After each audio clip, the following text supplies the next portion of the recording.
क्या आप बिलियनियर बनना चाहते हैं? कैसा रहे अगर आप एक दिन में $3 बिलियन कमाएं? अगर आपकी कमाई $8 बिलियन हो जाए तो क्या आपको खुशी होगी? इस बुक से आप सीखोगे कि अमीर कैसे बना जाए और अपनी वेल्थ को कैसे बरकरार रखा जाए। ये बुक आपको पैसे की सच्ची वैल्यू करना सिखाएगी। The psychology of money book किन लोगों के लिए है? ये उन लोगों के लिए है जो धन संपत्ति के मनोविज्ञान के बारे में जानना चाहते हैं। वे लोग जो जल्द से जल्द पैसे से पैसा कमाना चाहते हैं। वे लोग जो कामयाबी हासिल करना चाहते हैं। तो चलिए बिना देर किए हुए वीडियो में आगे बढ़ते हैं। दोस्तों, इस किताब को मॉर्गन होसल जी ने लिखा हुआ है और मॉर्गन होसल जी एक इन्वेस्टर और ऑथर हैं। मॉर्गन होसल जी एक investment fund the collaborative fund के पार्टनर भी हैं, जिसे 14 लोगों ने मिलकर शुरू किया था। दोस्तों, उन्होंने वॉल स्ट्रीट जर्नल के लिए भी कई आर्टिकल्स लिखे हुए हैं और वो आज 3 किताबों के लेखक भी हैं। तो आइए उनके अनुभव और उनके द्वारा लिखी हुई किताब द साइकोलॉजी ऑफ मनी की कंप्लीट हिंदी ऑडियो को सुनाते हैं। दोस्तों, कई बार हम यह सोचते रहते हैं कि क्यों कुछ लोग ज़्यादा पैसा होने के बावजूद हमेशा एक मिडिल लाइफ जीते हैं और कैसे कुछ लोग कम इनकम होने के बावजूद भी लॉन्ग टर्म्स में मिलीनियर बन जाते हैं। आप चाहे माने या ना माने, इस वक्त आप पैसे को लेकर जो आप डिसीजन ले रहे होंगे वो कुछ सालों बाद आपके फाइनेंशियल स्टेटस पर असर डालेंगे। इसलिए दोस्तों, क्यों न आज ही the psychology of money book के जरिए धन संपत्ति के मनोविज्ञान के बारे में समझा जाए। यह किताब पर्सनल फाइनेंस को ह्यूमन बिहेवियर के लेंस से परखती है और यह कई विषयों पर एक फ्रेश नज़रिया देती है। जैसे कि बहुत सी पर्सनल फाइनेंस की किताबें फोकस करती है ऐसी चीज़ों पर जैसे कि स्टॉक मार्केट कैसे काम करती है, कैसे स्टॉक सेलेक्ट किए जाए या कैसे पोर्टफोलियो बनाया जाए। मॉर्गन होसल जी लोगों और पैसों के बीच के रिलेशनशिप पर फोकस करते हैं। दोस्तों, इस बुक का हर एक चैप्टर एक इंसान का पैसे के प्रति बिहेवियर और एटीट्यूड को दर्शाता है। कुछ निश्चित बिहेवियर्स अच्छे नतीजे की गारंटी होती है, जबकि दूसरे बिहेवियर्स असफलता के होते हैं। इस बुक में पैसे से रिलेटेड बहुत से लेसन्स पर बात किया गया है। कुछ लेसन्स हमारे निश्चित व्यवहार के प्रति सजग बनाते हैं और कुछ लेसन्स हमें लाभकारी आदतें अपनाने के लिए प्रोत्साहित करते हैं। दोस्तों, इस किताब के सभी चैप्टर्स की खूबसूरती यह है कि इन्हें कोई भी व्यक्ति कर सकता है। ये लेसन सिर्फ ज़्यादा इनकम वाले लोग या बहुत बड़ी एजुकेशन डिग्री वाले लोगों के लिए नहीं है। The psychology of money book आपके पैसों के साथ रिलेशनशिप और एटीट्यूड सुधारने की काम करेगी। The greatest show on earth. दोस्तों, जब लेखक मॉर्गन होसल जी कॉलेज में पढ़ते थे तब पैसे कमाने के लिए जॉब किया करते थे। जहाँ पर वो काम करते थे वो लॉस एंजेलिस का एक आलीशान और महंगा होटल था। एक बार वहाँ एक गेस्ट आया जो अक्सर वहाँ पर आया करता था। वो लड़का एक टेक्नोलॉजी एजुकेटिव था और वो काफ़ी तेज दिमाग वाला भी था। 20 साल की उम्र में उसने सिर्फ वाईफाई राउटर के लिए की कंपोनेंट डिजाइन करके उसे पेटेंट करवाया था। उस यंग मिलीनियर ने कई सारी टीच कंपनीज को स्टार्ट किया और बाद में उसे बेच दिया। वो लड़का काफ़ी सफल भी था, लेकिन वो पैसे के मामले में काफ़ी अनलक्की था। वो लड़का जहाँ भी जाता था वहाँ पर वो अपने साथ नोटों की गड्डी रखता था और जिसके साथ भी बात करता था उसे वो ये पैसे दिखाता था। वो लड़का शराब पीकर बड़ी बड़ी डींगे मारता था। एक दिन उस आदमी ने गाड़ी पार्क करने वाले गार्ड को बुलाया और उसे कुछ नोट्स देकर पास वाली दुकान पर जाने का ऑर्डर दिया। गार्ड को नोट के बदले में दुकानदार ने $1000 के सोने के सिक्के दिए। उस यंग लड़के ने उस सोने के सिक्के का क्या किया होगा? उसने वो सारे गोल्ड कॉइन्स पास वाले समुद्र में फेंक दिए और उसने अपने दोस्तों को भी बुलाया और सब ने मिलकर उन गोल्ड कॉइन्स को समुद्र में ऐसे फेंक दिए जैसे कोई तालाब में पत्थर फेंकता है। उसके कुछ ही दिनों के बाद वो यंग मिलेनियर एक होटल में एक लैंप से टकरा गया। उसके बाद उस होटल के मैनेजर ने उससे कहा कि लैंप की कीमत $500 है। तो इस यंग लड़के ने तमाशा खड़ा कर दिया। उसने अपने जेब से पैसे निकालकर उस होटल के मैनेजर के मुंह पर मारे और कहा कि ये रहे $5000, अब दोबारा मुझे अपनी शक्ल मत दिखाना। शायद आप अभी यह सोच रहे होंगे कि ये मात्र एक कहानी है, कोई सच नहीं है, और आप यह भी सोच रहे होंगे कि क्या उस यंग मिलेनियर का दिवाला निकल जाता है। उसने कुछ ही सालों में उसने जो कुछ भी कमाया हुआ था वो सब कुछ उड़ा दिया। उसके सारे पैसे खत्म हो गए और उसके यार दोस्त भी उसे छोड़ के चले गए।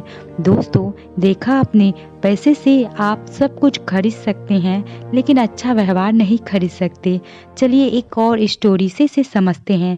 रोनाल्ड रीड एक दरबान था। वो एक छोटे से गांव में पैदा हुआ था और पला बड़ा था। वो अपने परिवार का पहला ऐसा इंसान था जिसने हाई स्कूल तक की पढ़ाई की हुई थी। और उससे भी मज़ेदार बात यह थी कि वो रोज स्कूल पहुंचने के लिए लोगों से लिफ्ट लेकर स्कूल पहुंचता था। रोनाल्ड एक साधारण जिंदगी जी रहा था।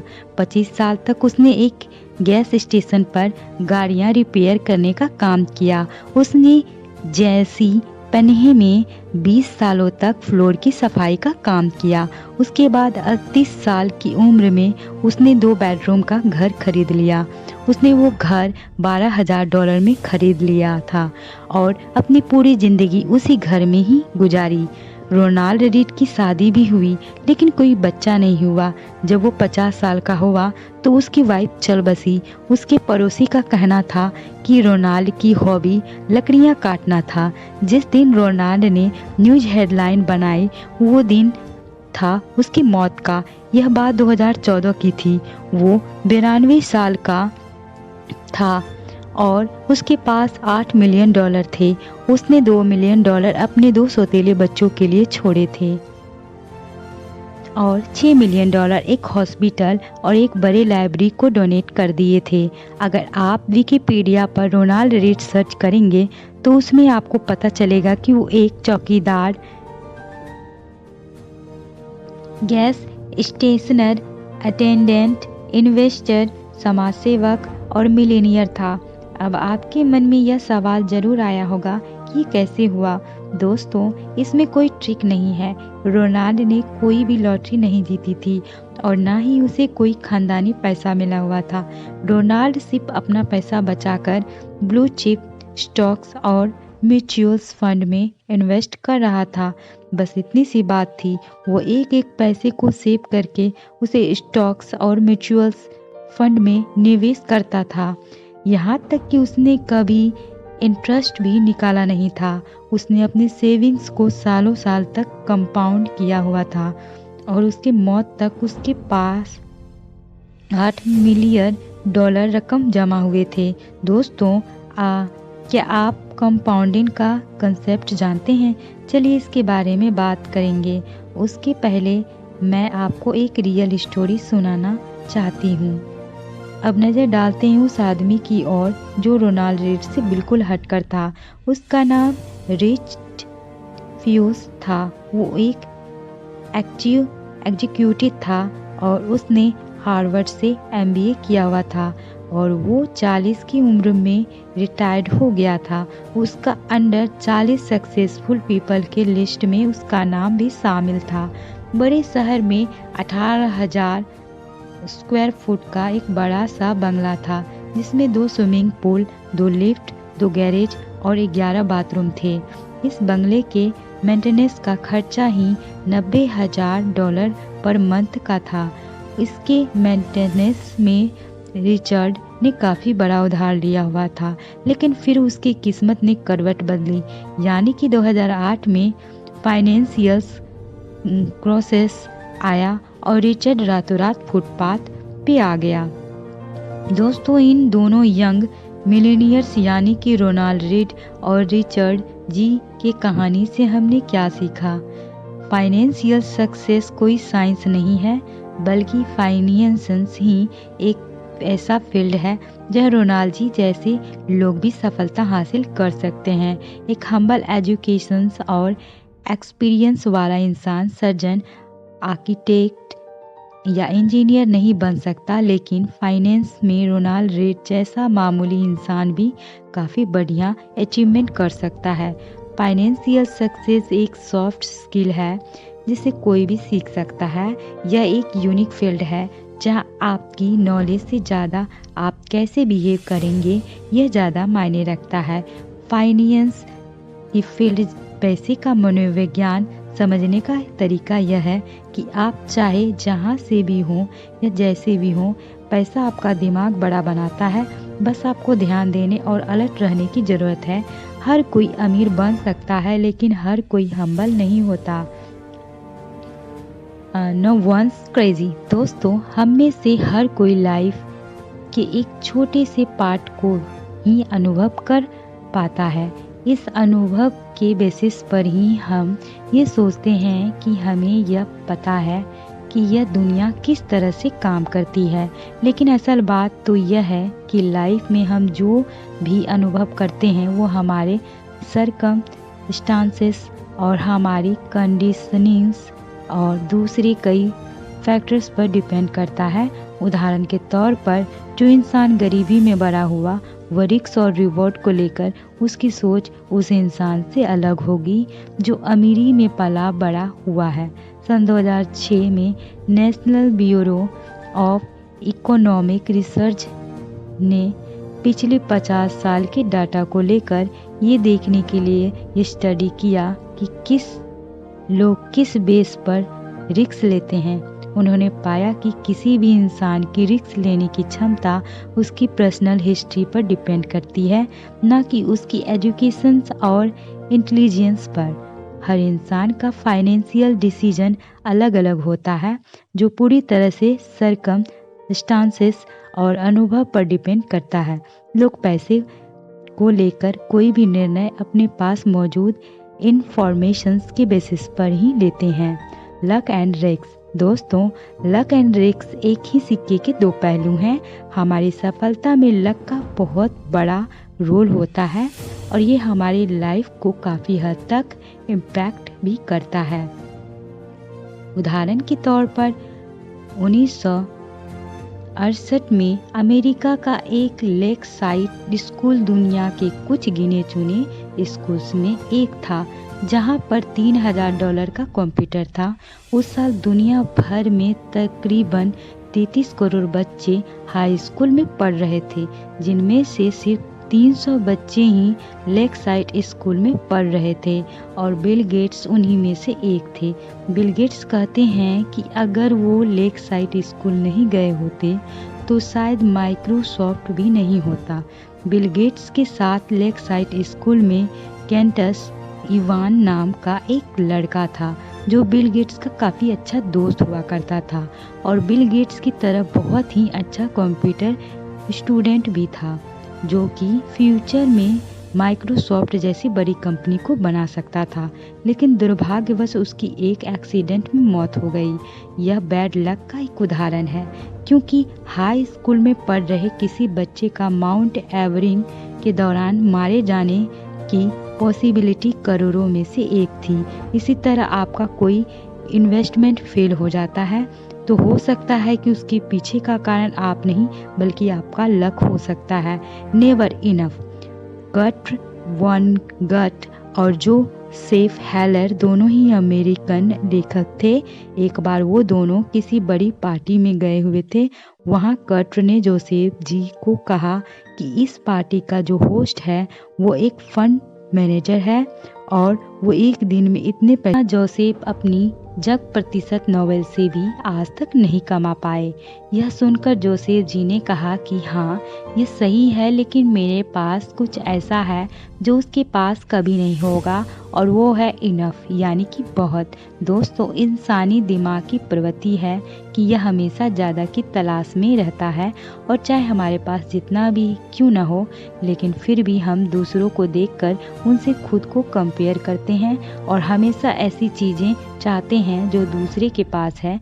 दोस्तों, इनफ का मतलब यहाँ पर यह नहीं है कि आप बहुत कम में खुश हो जाएं और अपनी लाइफ को मुश्किलों में बिताएं, बल्कि यहाँ पर इनफ का मतलब यह है कि आपको यह क्लियरिटी होनी चाहिए कि कितना पैसा आपके लिए इनफ होगा, बजाय इसके कि सिर्फ पैसे के पीछे भागते रहना।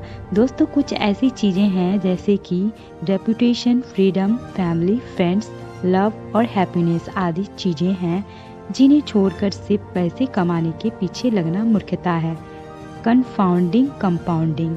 दोस्तों, आसान भाषा में कंपाउंडिंग का मतलब समझा जाए तो हम यह कह सकते हैं कि कोई भी इन्वेस्टमेंट करने पर आपको जो कमाई होती है उसे फिर से इन्वेस्ट करना कंपाउंडिंग कहलाता है। इसमें आपको प्रिंसिपल के साथ उसके इंटरेस्ट पर भी इंटरेस्ट मिलता है। दोस्तों, जब यह किताब लिखी गई थी तब वॉरेन बफेट जी की टोटल नेटवर्थ 84.5 बिलियन डॉलर थी, और जिसमें से 81.5 बिलियन डॉलर रकम उनके 65वें जन्मदिन के बाद आए थे। वॉरेन बफेट जी 10 साल की उम्र से ही इन्वेस्टिंग करना शुरू कर दिया था। अगर उन्होंने 30 साल की उम्र के बाद इन्वेस्टमेंट करना शुरू कर देते तो उन्हें सेम रिटर्न नहीं मिलता और उनकी total net worth 84.5 billion dollar की जगह सिर्फ 11.9 मिलियन डॉलर ही होते, क्योंकि कंपाउंडिंग के लिए पैसों की नहीं बल्कि टाइम की ज़रूरत होती है। वॉरेन बफेट इसीलिए सफल नहीं थे क्योंकि वे अच्छे इन्वेस्टर थे, बल्कि वो इसलिए सफल और कामयाब हैं क्योंकि वे लंबे टाइम के लिए बहुत अच्छे इन्वेस्टर बने रहे। गेटिंग वेल्दी विशेष स्टेइंग वेल्दी। अमीर बने रहने के लिए थोड़ा सा पागलपन और किफ़ायती होना ज़रूरी है। जैसे लिवरमोर अमेरिका के एक ट्रेडर थे। 1929 के फर्स्ट ग्रेट डिप्रेशन के समय पूरी दुनिया के इन्वेस्टर के पैसे डूब रहे थे। तब ऐसे कठिन समय में लिवरमोर ने 3 बिलियन डॉलर से भी ज़्यादा कमाए, लेकिन इसके बाद भी वे रुके नहीं और इसके बाद भी वे कठिन से कठिन दांव लगाते गए और बदकिस्मती से 4 साल के भीतर ही उन्होंने अपनी सारी दौलत गंवा दी और खुद अपनी जान ले ली। दोस्तों, लिवरमोर की तरह बहुत लोग ज़्यादा पैसे तो कमा पाते हैं, लेकिन इन पैसे को संभाल कर नहीं रख पाते हैं। पैसे कमाने के लिए रिस्क लेने और ऑप्टिमिस्टिक रहने और अपने ऊपर बिलीव करने की आवश्यकता होती है। वही अपने पैसे को बचाने के लिए बहुत बड़े जोखिम से बचने और किफ़ायती बनने और इस बात को एक्सेप्ट करने की आवश्यकता होती है कि आपकी सफलता में लक का भी महत्वपूर्ण भूमिका होती है। यहाँ पर किफ़ायती होने का मतलब यह नहीं है कि कंगालों की तरह रहें, बल्कि इसका मतलब सिर्फ इतना है कि आप बिना वजह के अपने पैसे खर्च ना करें और दिखावे में ना पड़ें। Tells you when long term investment का आपके रिटर्न्स पर बहुत प्रभाव पड़ता है, लेकिन यह जानना बिल्कुल भी इम्पॉसिबल है कि कौन सा इन्वेस्टमेंट लंबे समय के लिए सबसे अच्छा ट्रेडर देगा। कोई भी इंसान हमेशा सही डिसीजन नहीं ले सकता है और एक अच्छा इन्वेस्टर बनने के लिए आपको 10 में से सिर्फ 6 बार सही होने की आवश्यकता है। यानी कि दोस्तों, असफलता भी सफलता का एक हिस्सा है। उदाहरण प्रस्तुत करके समझाया जाए तो वॉल्ट डिज्नी की शुरुआती दिन काफ़ी बहुत ही मुश्किल थे और सन 1930 तक उन्होंने 400 से भी ज़्यादा कार्टून बनाए थे, लेकिन उनमें से कोई भी ज़्यादा सफल नहीं रहा और इसकी वजह से वॉल्ट डिज्नी का स्टूडियो बैंक करप्ट हो गया। लेकिन यह सब कुछ बदल गया जब वॉल्ट डिज्नी जी ने स्नो वाइट एंड सेवन डॉर्स को रिलीज किया। स्नो वाइट एंड सेवन डॉर्स की वजह से वॉल्ट डिज्नी जी ने सिर्फ 6 महीने में $8 मिलियन से भी ज़्यादा कमाई की, जो कि कंपनी की अब तक की कुल संपत्ति से ज़्यादा थी। जब आप इस बात को मान लेते हैं और एक्सेप्ट कर लेते हैं कि अमीर बनने के लिए हमें हमेशा सही होना ज़रूरी नहीं, तब आप लाइफ में बहुत बार फेल होने के बाद भी जीत सकते हैं। फ्रीडम। दोस्तों, वेल्थ की सबसे अच्छी फॉर्म वो है जिसमें आप जो करना चाहें वो कर सकें। Angus Campbell university of Michigan में एक साइकोलॉजिस्ट थे। उन्होंने यह जानने के लिए एक रिसर्च किया कि वो कौन सी चीज़ है जो लोग को असली खुशी देती है। उन्होंने अपनी रिसर्च में पाया कि यूँ तो हर कोई अलग अलग चीज़ें चाहता है, लेकिन एक चीज़ सब में कॉमन थी और वो है अपनी लाइफ के ऊपर आपका पूरा कंट्रोल होना। खुश रहने के लिए आपको आपके लाइफ के ऊपर पूरा कंट्रोल होना अच्छी सैलरी, बड़ा घर और प्रेस्टिजियस जॉब से भी इम्पोर्टेंट है। जब आप कोई ऐसा काम करते हैं जो आप नहीं करना चाहते हैं तो जाहिर सी बात है कि आप उस काम से नफरत करते हैं। लेकिन अगर आप अपना मनपसंद काम ऐसे वातावरण में करते हैं जिस पर आपका कंट्रोल हो, तभी आप इस काम से नफरत करने लग जाएंगे। क्योंकि अमेरिकन सोशियोलॉजिस्ट कार्ल पिल्मर ने हजारों बुजुर्गों का इंटरव्यू लिया और उनसे पूछा कि अपनी पूरी ज़िंदगी में कौन से ऐसे महत्वपूर्ण लेसन सीखे।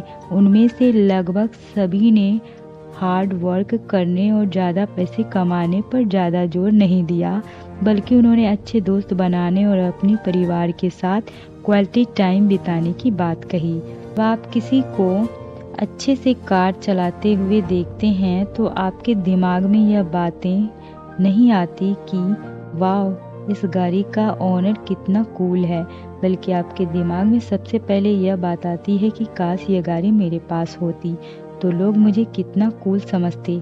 यहाँ मुश्किल यह है कि आपको लगता है कि आपके पास अच्छी और महंगी चीज़ें होगी तो लोग आपकी तारीफ करेंगे, बल्कि जब आप दूसरों की जगह पर खुद को रख कर देखेंगे तो आप खुद ओनर की तारीफ नहीं करेंगे।